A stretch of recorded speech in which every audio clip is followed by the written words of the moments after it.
എല്ലാവർക്കും യേശുക്രിസ്തുവിൻ്റെ നാമത്തിൽ വന്ദനം.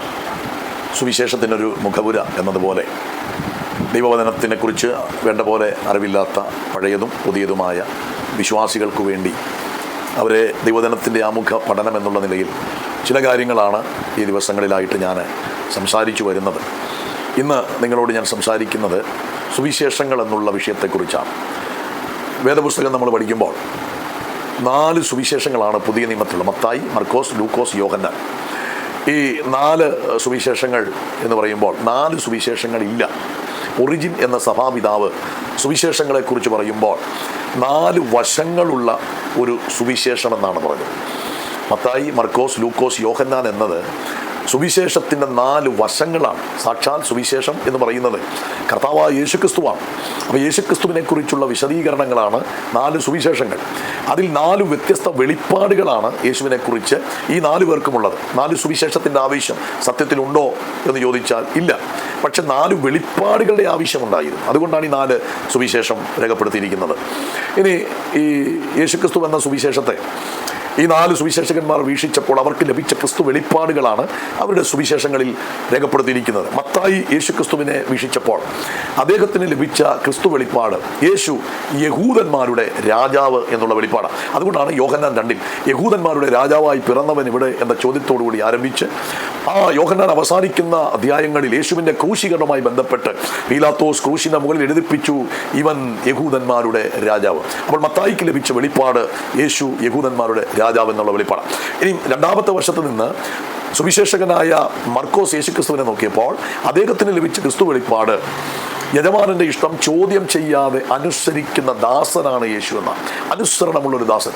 ഇനി മൂന്നാമത്തെ വശത്ത് ലൂക്കോസ് അതേ ക്രിസ്തു എന്ന സുവിശേഷത്തെ വീക്ഷിക്കുമ്പോൾ ലൂക്കോസിന് ലഭിക്കുന്ന ക്രിസ്തു വെളിപ്പാട് പൂർണ്ണത്വം തുളുമ്പി നിൽക്കുന്ന, കുറവുകൾ അശേഷമില്ലാത്ത മനുഷ്യപുത്രനാണ് യേശുക്രിസ്തു എന്നുള്ള വെളിപ്പാടാണ്.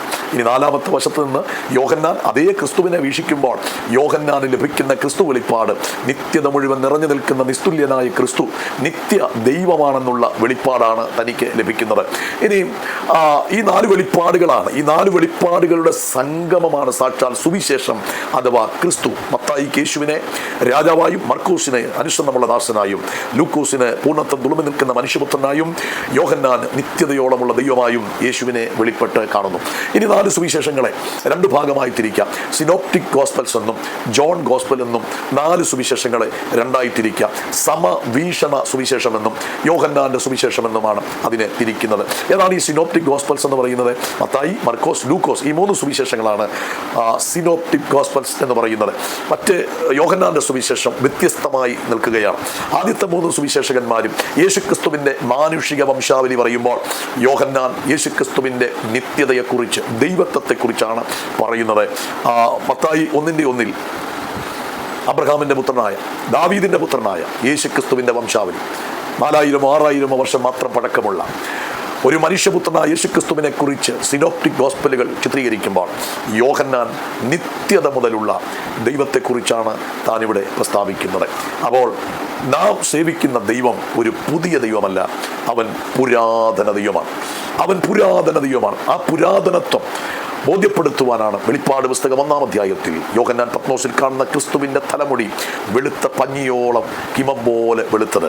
ആ ഹിമം പോലെ മുടി വെളുത്തിരിക്കുന്നത് ദൈവത്തിൻ്റെ ആ പൂർവാസ്തിത്വമാണ് കാണിക്കുന്നത്, അല്ലെങ്കിൽ ദൈവത്തിൻ്റെ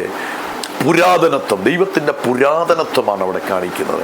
അങ്ങനെയാണെങ്കിൽ നമ്മൾ ആരാധിക്കുന്ന ദൈവം ഒരു പുതിയ ദൈവമല്ല, പുരാതന ദൈവമാണ്. പുതിയ ദൈവങ്ങൾ ചുറ്റുപാടുകളിൽ ഓരോ ദിവസവും എഴുന്നേറ്റ് വരുമ്പോൾ അവിടേക്കൊന്നും നമ്മുടെ ശ്രദ്ധ പോകണ്ട.